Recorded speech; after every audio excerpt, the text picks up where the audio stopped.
Hello, hello, viewers and artists and all alike, to another stream of Art Lounge Alley. This is Figure Drawing Basics, part 55.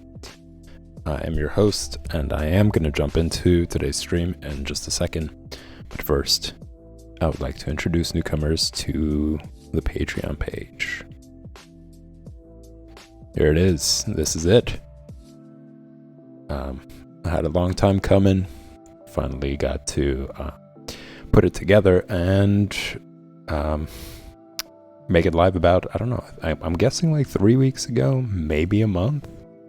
I'm not really sure, actually. I don't remember the exact date, but I'm going to do a quick little overview, starting with Tier 1, Official Patron, $2 per month. Show your support for the Art Lounge Alley. You get access to the Discord server, where everybody from all the social media platforms come together, from all the different tiers, and you guys have a place to hang out and chat, get to know one another, share ideas, share some comics that you like, or movies that you're interested in, or music that you're listening to, talk about pretty much anything, including the stream, or anything under the sun. That is the point of that Discord server, for you guys to be able to interact with one another and have a cool safe space to come to and share stuff. You will also have your patron name listed in the credits. That's right. And once you guys start pledging, I am going to start doing credits at the end of the stream, where I'm going to list your name as a thank you for keeping the stream going. Next, we got Tier 2 All Access Patrons, $5 per month. This is where you guys get access to all my content. So things like finished pages, exclusive content, work in progress, speed painting videos, just a bunch of things that I'm going to be posting in the future as well as some drawings that are going to be there to help you understand anatomy better. And I'm going to go over that real quick today as well. But yeah, it's going to be that gives you an opportunity to see all the work on there. And of course, you get all the previous tier benefits as well. Now, exclusive content, what does that mean?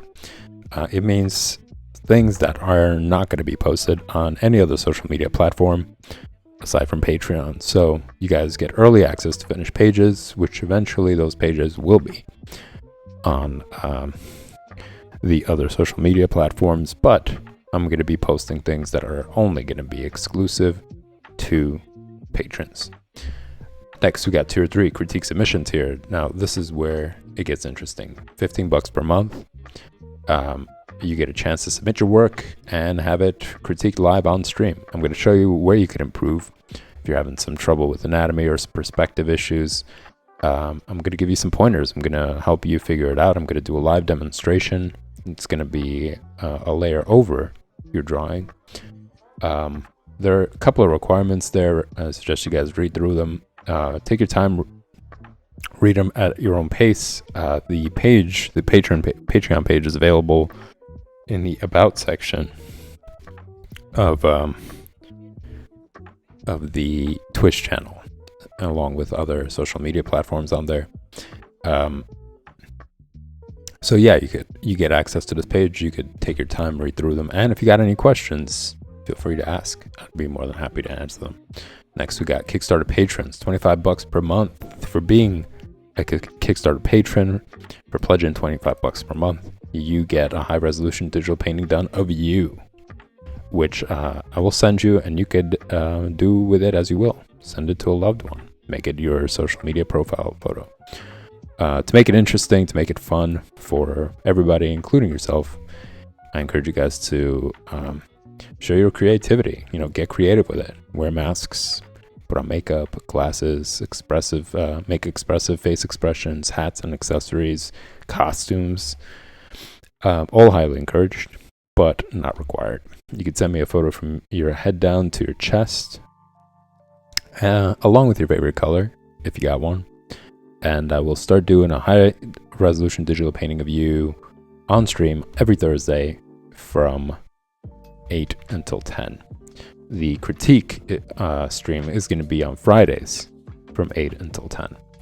Next, we got Tier 4 Artist Promotion. Now this is more geared towards intermediate and advanced artists who have a body of work, who want to exhibit, who want to gain following and get exposure, be part of a art community. And it's not limited to illustrators, it's open to all sorts. So if you guys know anybody who isn't an illustrator and would like to get that promotion, would like to be part of the Art Lounge Alley community, let them know. Send them a link. Talk to them about this channel. You will get 5-minute airtime. It does require you to send in a 5-minute video. I just think it's a better way for you guys to promote yourselves, to do it at your own pace, to do it at how you want it to be shown to the public, how you want it to be talked about to the public. I will talk about it after the video. I will introduce you guys before the video. I will introduce you guys through the social media platform prior to the stream. And that way you guys get exposure from all different social media platforms through the Art Lounge Alley as well. Now for this one, there are some requirements on here. There's some tips, there's some ideas for each of the artists. And remember, it's not limited to the ones written. It is open to any artist who has a body of work that would like to promote their stuff. But feel free to read through it, and once again, send me any questions you got. Next, we got Tier 5 Private Tutoring. Pretty self-explanatory, limited to 15 people. You get 30-minute videos per week, 1 video per week, 4 videos per month, and a PSD file along with that video. So that way you could explore the file at your own pace, see where you could correct your own work, that sort of thing. I'm going to assign you guys homework just so that you have something to shoot for. You have goals set for the week to practice, to get better, to motivate yourselves to keep drawing. And you will also get a private Discord channel dedicated just for you. So each of the 15 members are going to have a private Discord channel so that we can have a one-on-one there. You can send me messages, you can send me comments, you could ask me questions. You could leave your progress. You're able to put in images in there, and it's going to be between me and you. That way it's not open to the public, and you get that privacy. And of course you get all the previous tier benefits as well. So that pretty much does it, y'all. Take your time, read through the page at your own pace, and I will be jumping into today's stream. Now today's stream, I am going to be doing a little overview of stuff that we covered in the first chapter, or the first half of the Art Lounge Alley. And a lot of it is because it's not a new sketchbook. This is a sketchbook that I used before. I was looking through it and I was kind of disappointed at how many pages I left blank and how I didn't really take advantage of all the space on there. Just to show you guys what I mean, for those of you who are just tuning in, I made sure to pretty much cover every single page in this sketchbook. Now this is great paper. I really enjoyed it. It's thick. It's thick enough to be able to do watercolor, and try other mediums and not have to worry about it seeping through. And it's also smooth. It's not too smooth where it's like slick almost, where like the lead slides on the paper. It actually has nice texture to it as well.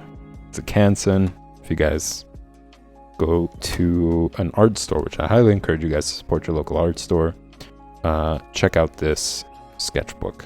It's really good quality. But I suggest you guys bring a pencil with you that you like to use, and just kind of play around with the paper at the store. Like, I'm pretty sure a lot of them have like sample sketchbooks, so that way you can kind of see what it's like, or maybe ask somebody there if you could just like sample the paper on there to see if the texture is good, or if you like the texture on it, and see what they say. I think most of them would be fine with it, or they would have like some sample there for you to test out. But it is an important thing. You know, this is something that I kind of I missed out with this. You know, I didn't really think about it, and I got this. And while the texture is okay, it's pretty thin. So I don't see myself using this for even India ink, because I think the other side, it's gonna seep through the other side. And I think that's one of the reasons why I left a lot of pages blank, because as I flipped through it, I noticed that I could see, oh, excuse me, I could see through the page to the other side, and that's not good. I don't really enjoy that. Kind of distracts from focusing on whatever it is that I'm doing, and I'm just like, oh no, what if I puncture through what's already been worked on? Anyway, but today what I would like to do is, as I mentioned,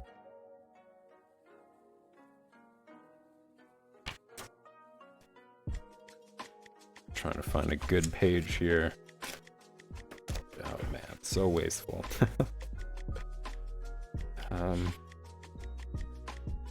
Some of these pages are, yeah, I could see why I skipped through, because it really does. And it's pencil, you know, that's why I find it kind of ridiculous, is that it's not even inks that I'm using that kind of seep through it. It's just pencil work.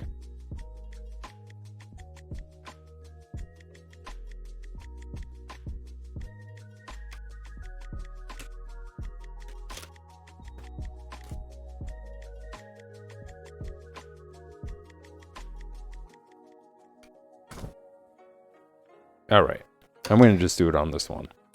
I'm going to draw what I was talking about before. I think it's important to have it in every sketchbook that you have, just as like a reference. That way you could turn to it, you know, when you're drawing something else, or when you're kind of like thinking about it, or you're checking your anatomy or your proportion. You could turn to this page and you could be like, okay, it is this measurement and this is how it's supposed to look, etc., etc. So I am going to be doing a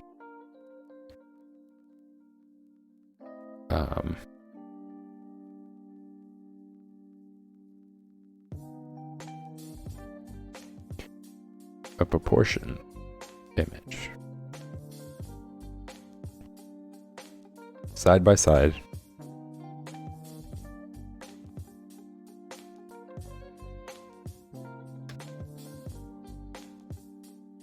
Just to show you guys what I'm talking about. And this page is also available on Patreon. And I'll talk about that in a few minutes. But first, I want to sketch this out real quick.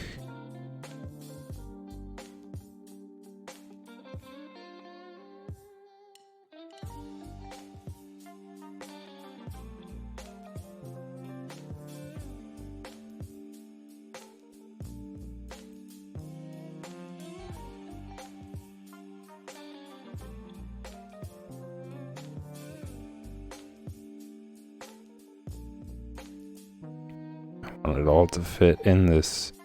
Notice how I created a parameter for myself. I created, okay, like this is how big I want it to be with these lines right here.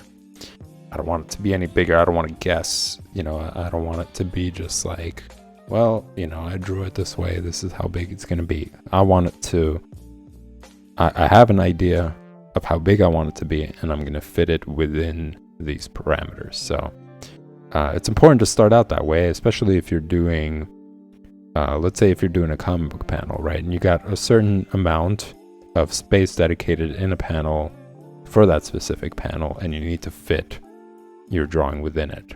So think of it this way. These lines are kind of like your panel lines, your frame in a comic book page.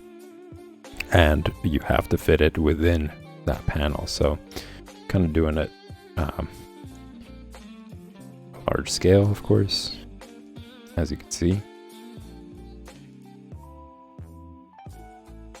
Now the challenge here is you kind of have to sketch out the entire figure, or the entire section, whatever it is that you're trying to fit within the panel, within the parameters.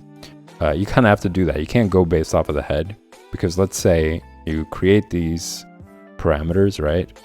And then you draw out the head, and it's pretty big. Well, it's not going to fit everything else that you want it to be in. In this case, I want it to go down to the groin area. So, you know, you're going to use the head as the unit of measurement, but it has to be big or small, depending on how you look at it, enough to fit within these parameters. So, sketch out everything, you know, what you want to fit in there. As you guys saw, I did a light one, just to see, well, how big is everything supposed to be? You know, okay, I got the head in, I got the torso in, and I got the hips in as well. And then from there, you could adjust. You could make the head bigger, or you could make it smaller. That's the whole idea of sketching lightly. Now, I'm doing it a little bit harder so that you guys can see it. You know, if I'm doing it too light, it won't show on the stream, on the camera, or whatever. But yeah, it's a light process. It's important to do that. Notice how I am keeping distance from the tip of the pencil, because for me personally, and you might want to monitor that with yourself as well. And what I did notice with a lot of beginners as well is when they hold it too close to the tip, they tend to start going into details. They press too hard because they feel like they have more control over the lines when they press harder on the pencil and on the paper. You know, the pencil isn't sliding away from them. You know, it's just that I guess it's that mechanic, right? When you want to hold on to something and you want to have more control over it, you squeeze it harder to make sure it doesn't fall out of your hands. It's this weird, I guess, fear of losing control over something, right? So I think a lot of beginners tend to do that with the pencil because they want more control over their lines. They want to make sure that if they're going to make a straight line, it's going to be straight. And the way they do that is by pressing hard on the pencil, by holding it closer to the tip. You don't want to do that. You don't want to teach yourself that. You got to get comfortable with quick, loose lines.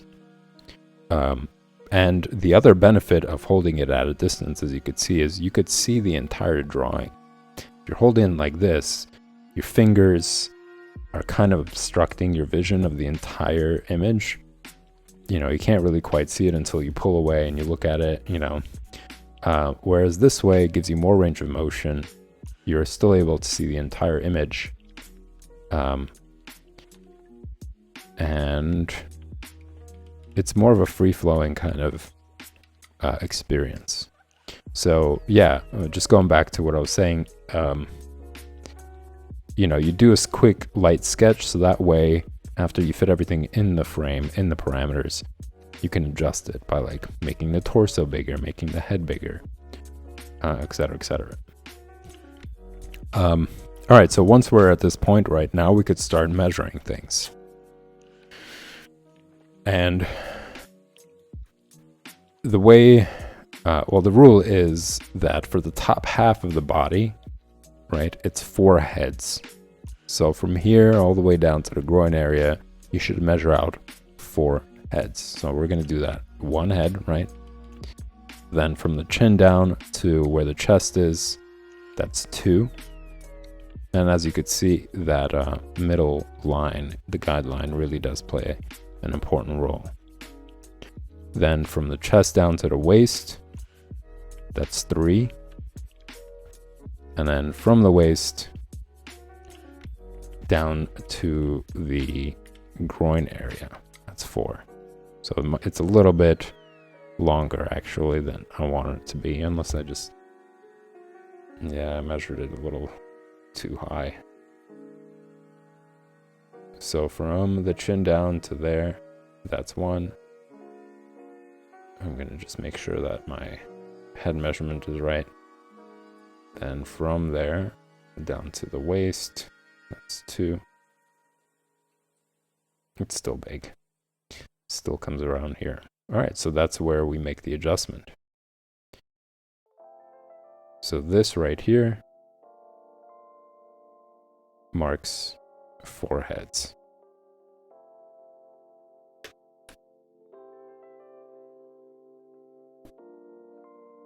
It's not that huge of a difference. I'm gonna draw the bottom line again, just so you guys can see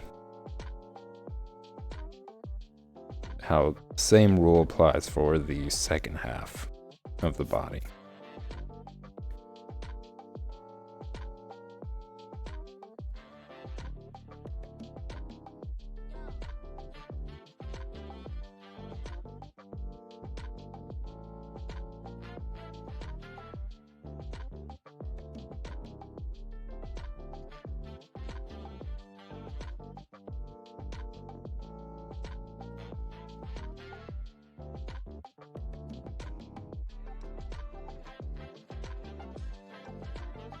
Now I'm going to draw the line right across where the chest is. And that's going to pay itself forward for the second half as well. Next, the next rule is the width of the arm, right? How do you know how wide the arm is supposed to be? Now remember, this is just the standard. The width of the arm varies, right? If somebody's really muscular, that sort of thing. But this is just the standard. This is like your average, let's just say, right? And then from that average, you can build it out to be whatever you want. You can make it incredibly muscular, very skinny. But this is your middle ground, right? This is where, excuse me, this is where you start off. You know, this is where you gauge where you want to go with it. Do you want to make it more muscular? Do you want to make it more thin? You got to start somewhere. So this is what you're basically learning here. This is what I'm teaching, is that basic starting ground. So the rule is the width of the arm is half a head. So we're going to do that right now. I'm going to take the ruler. I'm going to measure half a head.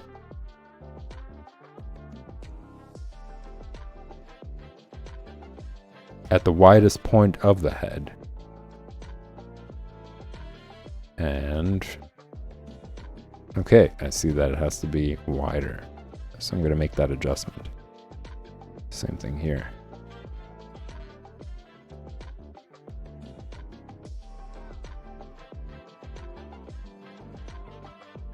So you could see how much of an important role the head plays in constructing the entire human body, pretty much. Also, notice that where the elbows start, right about here, it's past like the waist area. It's a little bit closer towards the hips. That's where they start. And then I'm going to draw the rest of the arm, and notice how the wrists are past the groin area. So this line right here, you could see how the wrists end past the groin area. And that's an important detail because you don't want to give the figure T-Rex arms. And that's going to look off. And I've noticed this a lot, actually, and I noticed it even with like advanced artists, people, or intermediate artists, I'll say, where they would get everything else right. You know, there's like muscles on there and perspective or like backgrounds and stuff. And there's all this detail, but the arms are too short. You know, something like that could ruin an entire image. It could break the illusion that we become spellbound. You know, when you look at an image, when you're looking at a comic scene, they're lines, right? But because they're well done, it kind of puts you in in there with the characters, with what they're experiencing, as if though you actually are the viewer.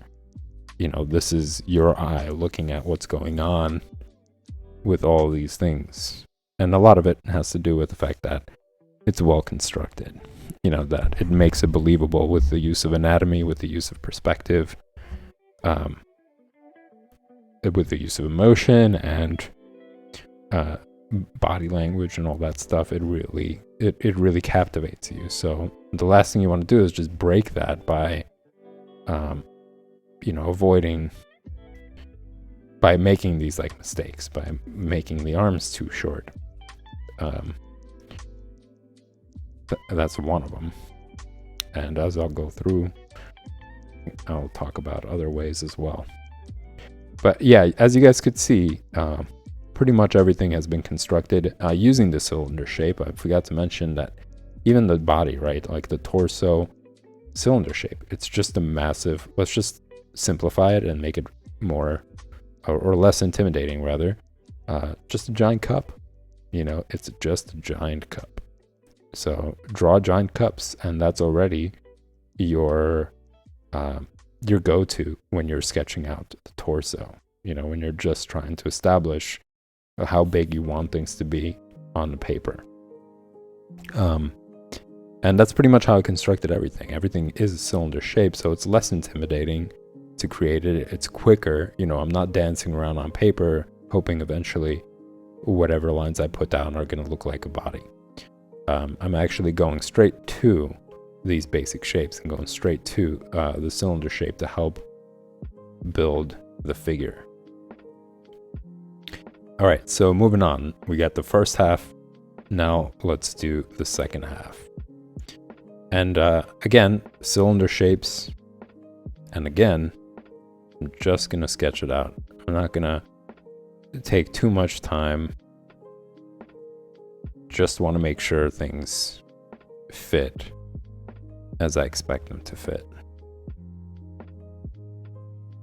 So I'm kind of like using these like right triangles in this perspective to draw, or like triangles to draw the feet as a placeholder. All of this is just placeholders. Like the cylinder shape, they're placeholders until you're satisfied with the position, with the size, with the angle especially. You notice how things are pretty much on a straight line. It's not tilted. You know, the entire drawing isn't tilted to the side or leaning more towards the left or the right. And that's important, you know, in this position, especially when you're drawing things straight on and you want them to be straight on, you know. Yeah, you want to make sure you pay attention to the angle of your lines so that at the end it's not just tilted more. And that breaks also the fourth dimension. It breaks the fourth dimension. If you draw the figure in a position where it says it's straight on, it's standing upright, there is nothing affecting their motion, there's nothing, you know, tilting them or whatever it is. If you draw it in that style, but you have it leaning more towards the left or the right, just even slightly, it breaks the fourth wall. And it just kind of puts the viewer off because it's like, oh, they didn't notice this one major flaw. And that's also another thing that intermediate artists have done as well, like muscles and coloring and detail and background and all this stuff. But the entire figure is leaning to the left when it clearly is meant not to. You know, you could just tell by the pose itself, by the action of the body, that it isn't intended to be leaning in that direction. And what that does is it throws it off balance. Like if you were to actually stand in that position yourself, you wouldn't be able to stand. You would probably tilt over. That angle suggests that. So it's like the contradiction basically in the work is that the pose suggests that the person is balanced and they're able to hold their balance in that position, but the angle and how it's drawn suggests otherwise. And practically, if you were to try it yourself, you would realize that as well, that you're gonna fall. You know, no matter how much you're trying, standing on one leg and your entire body leaning all the way to the left, you're gonna fall. Now, in some cases, it might make sense, like if you're talking about speed, right? If, like, for instance, when people draw the Flash, and there's this like really exaggerated pose of him like running through whatever, and his body is like really leaning towards the left. But that is, again, that's in combination of the pose itself, suggesting that he's running. It's not saying the opposite. It's not saying that he's standing still, but he's leaning to the left, speeding through. You know, again, that would be contradictory as well. So you could exaggerate the pose if it's meant to be going in the direction that it's going. So if he's falling, you could exaggerate the body language to show that he's falling. If he's running or she's running, you could exaggerate the pose to show that it's a lot of speed that they're picking up. But if it's something like this and it's leaning, it doesn't make sense, right? It's like it's toppling over. You're meant to draw it straight on. Anyways, yeah, so now that we got the parameters down, right? This basically, and it's a lot easier now to explain because we've established that from here to here, it's 4 heads. Right, we said that from here, that's 1, that's 2, that's 3, that's 4. Whoops, it's 2 heads, sorry. We established that this is 2 heads, the top part, and then from here to here, it's 2 heads. So 4 heads altogether for the top part. And the same idea is here, so that's why I drew that line down the middle, because it's the same concept. From here to here, it's 2 heads.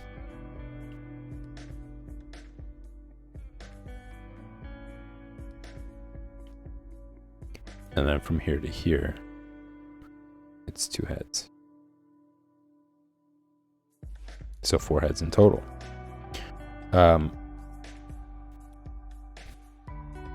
Yeah, and that's why I drew that line for the chest. As you could see, it really divides it up to where the knees are for both legs, obviously, to keep it balanced. And now it's just a matter of defining the legs more. So I drew the cylinder shape, but the leg isn't just a cylinder shape. It actually has muscles on it, so I kind of wanted to draw the calves on there to give it more of a human figure look.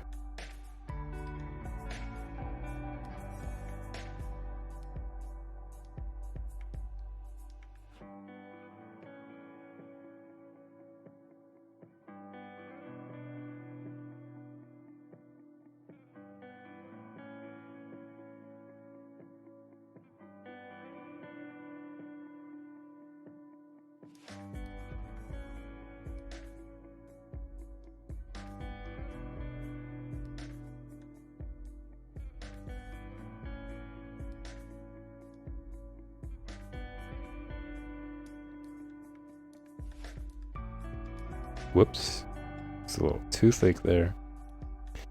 But yeah, once again, it really helps to have those cylinder shapes there, and then you could play around with it after. You know, I'm drawing again. I'm drawing kind of dark on here, but that's just to show you guys, so you guys have more visibility here.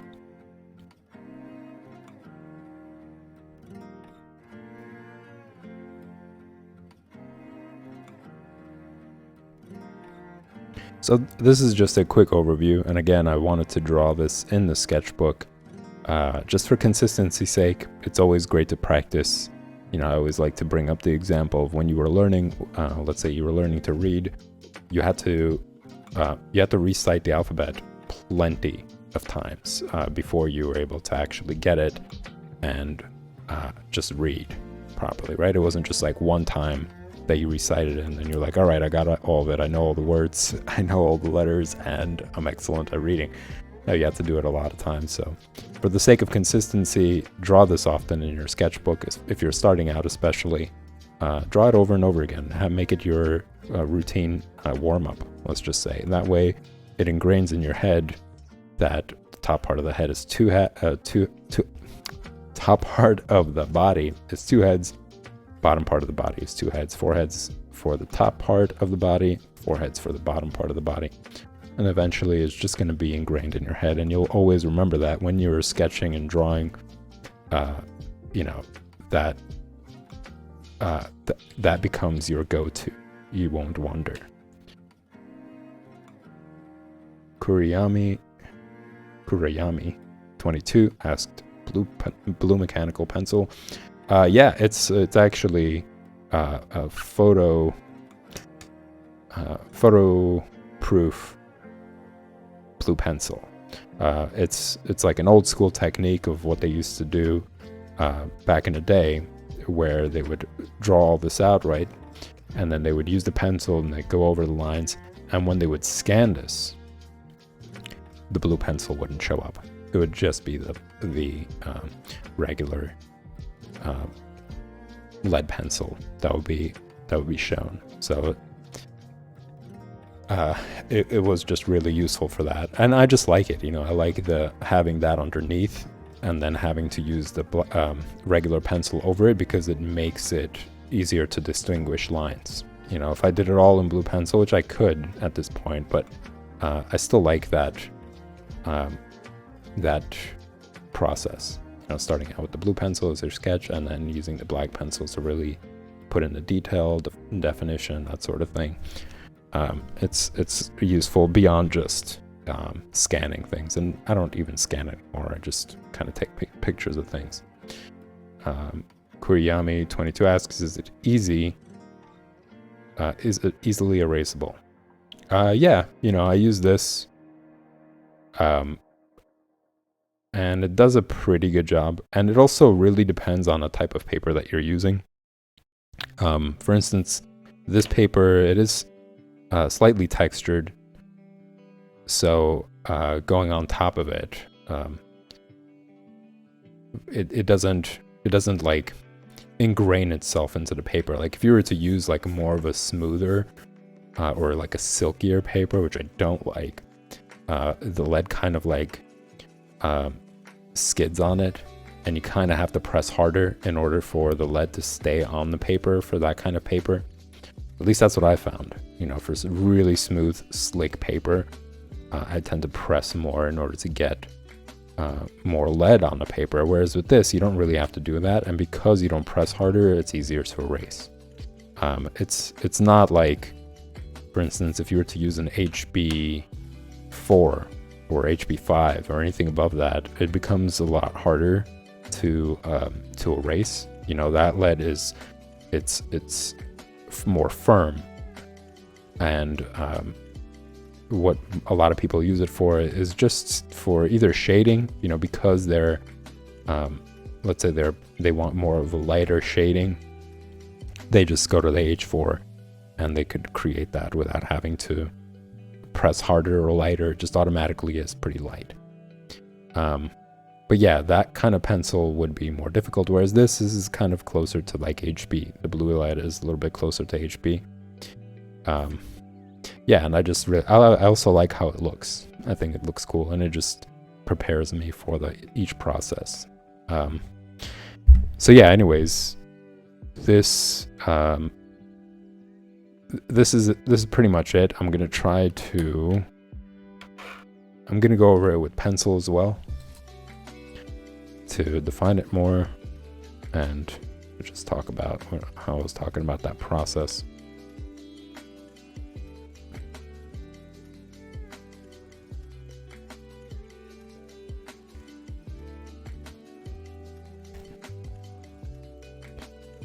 Yeah, no problem. Good questions.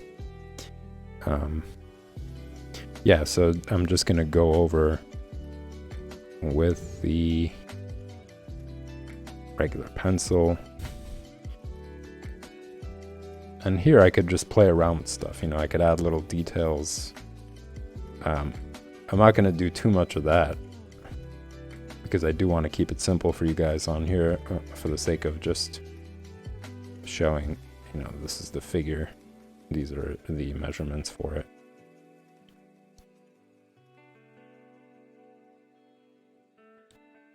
And also notice how the fingers are past the groin area. That's important. That's something to really look out for, is that detail. If you have it like just under, like, let's say this is where the tip of the fingers would be, where the wrists are, it would look off, because then you would have to draw the wrist, and the wrist would be up here, and that's just going to throw off the entire image, kind of.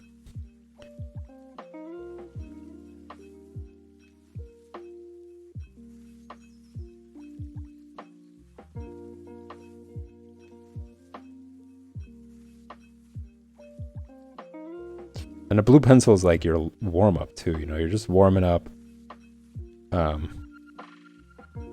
You're getting things down, and by the time you're finished sketching out the whole thing, your warm-up has you ready for the next stage. It's like exercising. When you go to the gym, you don't want to go immediately straight to like the most heaviest, complicated things, doing 20 reps. You want to start out with something light, get the muscles flexible. So it's kind of the same idea, when you're warming up.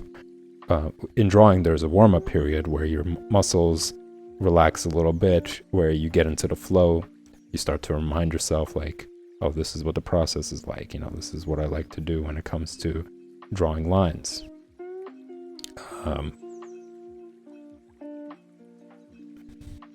And then you're ready to like jump into like more complicated stuff. Your hand is more relaxed. You're in the flow. Just kind of adding little details here for fun.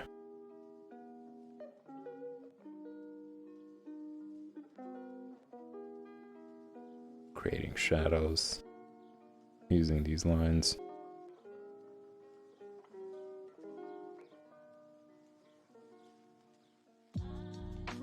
So for some of you who jump into drawing and you're just like, oh, I don't feel it today, I think it's just you haven't warmed up. You have to give yourself some time, and then eventually you'll notice how you're kind of in a zone. You're drawing and things are flowing. And sometimes that takes a while. Sometimes one day you might sit down and you'll draw for like 10 minutes and you'll get into the zone. You'll get into the flow of what you're doing. Another day it might take you more. It might take you 20 minutes. Sometimes half an hour. It really depends from day to day. And the more and more you do it, that time starts to shrink.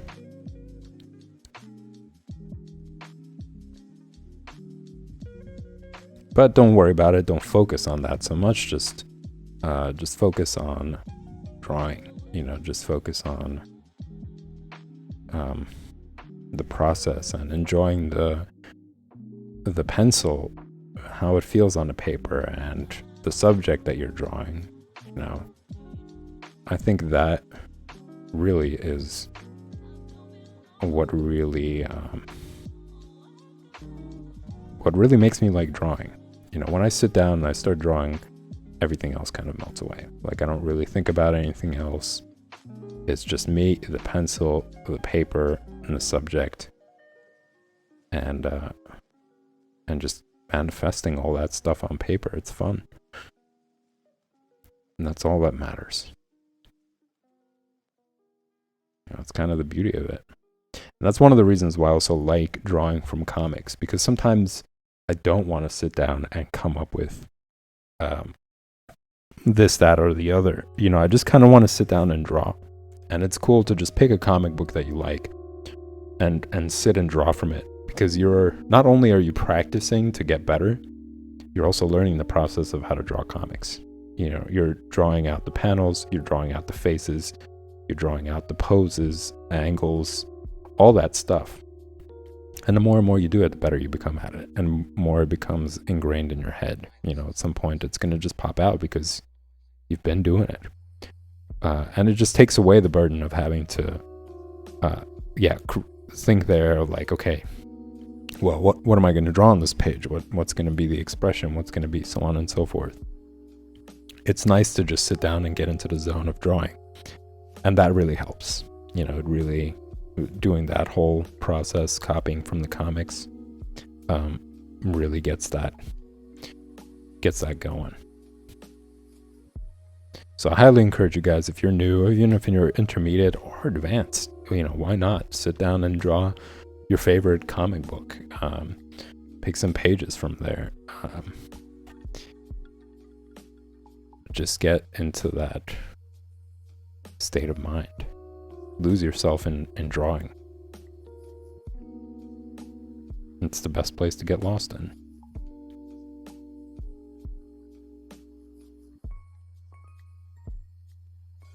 It's rewarding.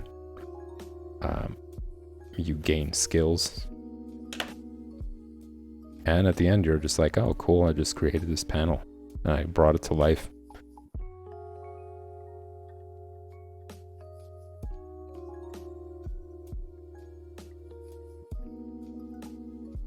Practicing curvature here.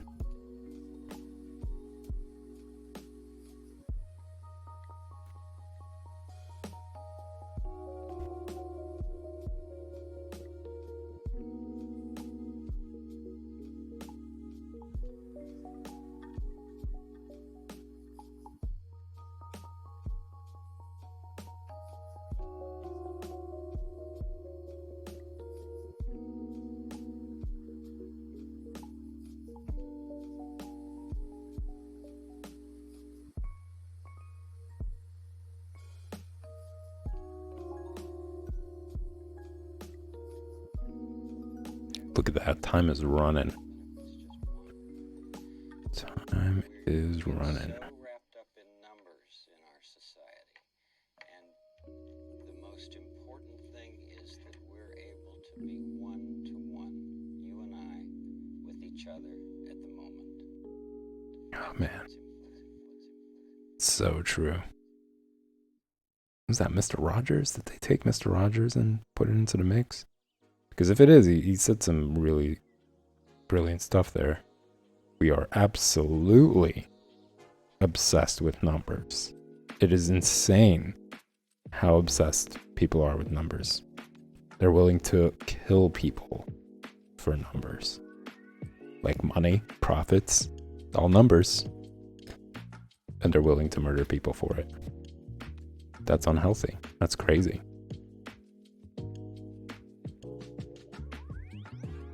And there has been no pushback against it. People are just like, well, I'm just going to go along with it. And that's why it's just getting more and more crazy, because nobody's telling them like, hey, snap out of it, psycho.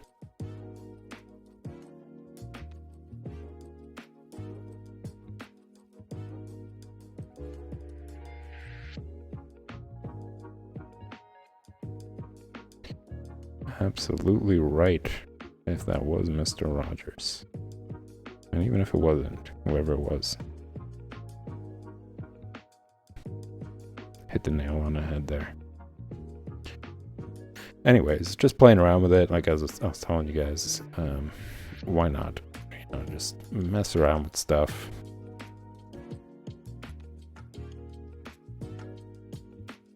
If it feels like it's fun, play around with it. That's what sketchbooks are for. Kind of doing like cross hatching here. Kind of looks like stockings now. Whoops. Not intentional. Well, that pretty much does it, y'all. This was just a quick review. Give you guys some pointers, some ideas. Share my thoughts on how you guys can improve. What are some helpful things? I wanted to draw this in the sketchbook since I am going to be doing some things in it, and also just to remind you guys that you should do that. Draw it in your sketchbook if you're starting a fresh one. and practice it in your old sketchbook several times. You know, once is good. You could always refer to it, but just do it over and over again so you get more understanding of these proportions. Your eye could get used to seeing things in proportion and remembering these measurements and stuff. So just like the alphabet, repeating it multiple times helps you remember it better. And soon enough, you won't have to recite it every time you read, right? You don't go through the alphabet. When you sit down to read something, you just read. So the same thing is going to happen here. You do it enough times, and you just won't even have to think about it anymore. Your brain is just automatically going to draw the figure based on that, or these principles. If it saw it enough times, you drew it enough times, it's gonna come out more naturally. So that pretty much does it, y'all, for today's Drawing Basics stream. I will be back tomorrow, same time and place, 8 p.m. Eastern Standard Time, for more Drawing Basics. But stick around. I'll be back in 5 minutes for the project stream. It's my digital art process. I'm going to be using Clip Studio Paint to do some work from Imagination. It's a project that I started a week ago, maybe a week or a week and a half ago now. Not sure. It's an early process stage, and I'll be talking about more drawing tips and ideas there as well. So yep, I'll be back in 5 minutes. If you guys enjoy the content, hit the like button, hit the subscribe button. They both help the stream go a long way. And I'll see you guys shortly.